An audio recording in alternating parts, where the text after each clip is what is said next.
my little friend. What fairy tale would you like to listen to today? Maybe Beauty and the Beast. Once upon a time, a merchant came back from a long journey. It was dark and very cold, and he was soon lost. He came to a castle. There was an open door, and he went inside. "Hello, hello," he called. There was no one there. A cozy fire was burning in the fireplace, and yummy food was on the table. He started eating and hoped he would see the person who owned the castle so he could thank them. After he had eaten, he lay down on a comfy couch. Then, with a big yawn, he was soon fast asleep. It was morning when he woke up. "Hello, hello," he called, but no one answered. He went out into the garden. It was sunny and warm, although it was wintertime outside the castle. There were flowers growing everywhere he looked. He picked a rose for his daughter Beauty. She was a very kind girl and very beautiful. Suddenly, he heard a very angry and frightening voice. "How dare you pick my flowers? You stayed in my castle last night. Is this how you thank me?"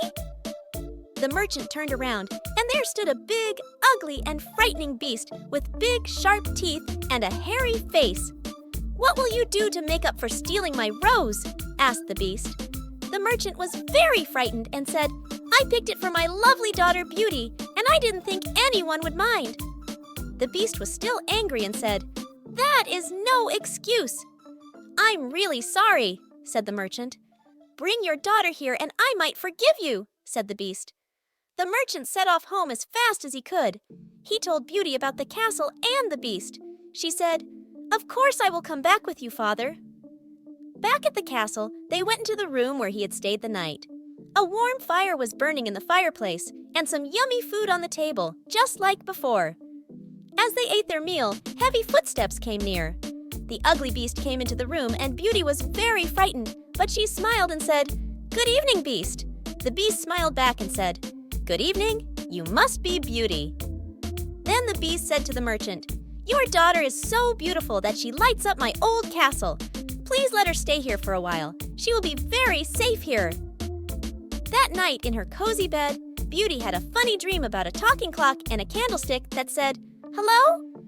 She even dreamt that there was a nice teapot lady who was kind to her.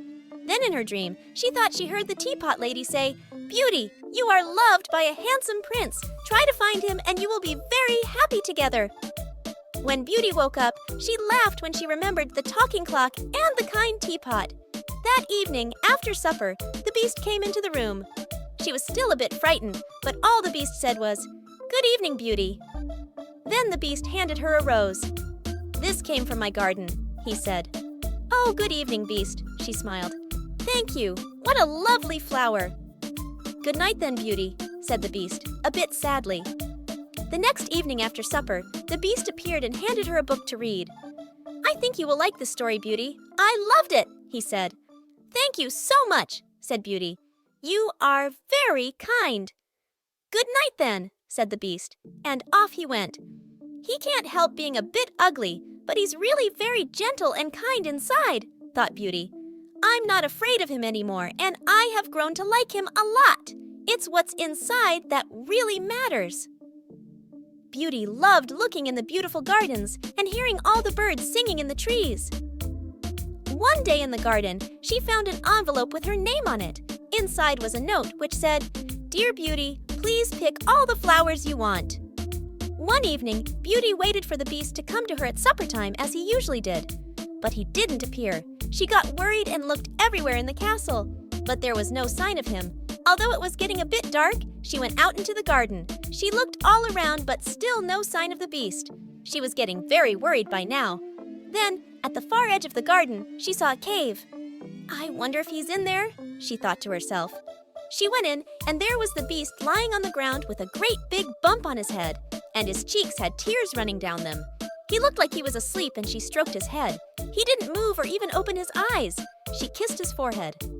"Oh, poor dear beast," she thought to herself. Then the beast opened his eyes. "Oh, I must have banged my head coming into the cave," said the beast. "I do love you after all," said Beauty. "Oh, Beauty, will you marry me?" asked the beast. "Yes, dear beast," she answered. Suddenly, the cave was lit with beautiful light.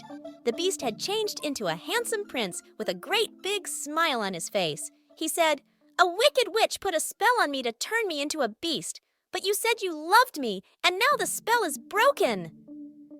As they went back into the castle, Beauty noticed a teapot like the one in her dream. And just for a moment, she thought the teapot winked at her. Soon they were married, and Beauty and the prince lived happily ever after. The end.